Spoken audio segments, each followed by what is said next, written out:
Čaute, čaute priatelia, nachádzam sa v Liptovskom Mikuláši, presnejšie na parkovisku a tu na parkovisku vidíte za mňou biedronku, niečo som v biedronke nakúpil a takáto biedronka v Košiciach zatiaľ ešte nie je, len v niektorých mestách na Slovensku.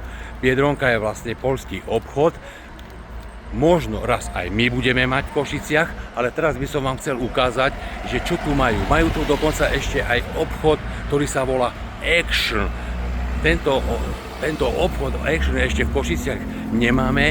Čakáme, že bude už koncom tohto roku aj v Košiciach, ale napríklad v takom Liptovskom Mikuláši, v Spišskej, v Prešove tento obchod už bežne môžu navštevovať obyvateľia týchto miest, len u nás v Košiciach to ešte chýba. Je to taký obchodík, kde sa dá nakúpiť tovar takej možno tretej alebo štvrtej akosti alebo triedy a tento vidíte tu teraz za mňou. Takže takýto obchod v Košiciach nám chýba. Dúfam, že budeme ho mať čoskoro.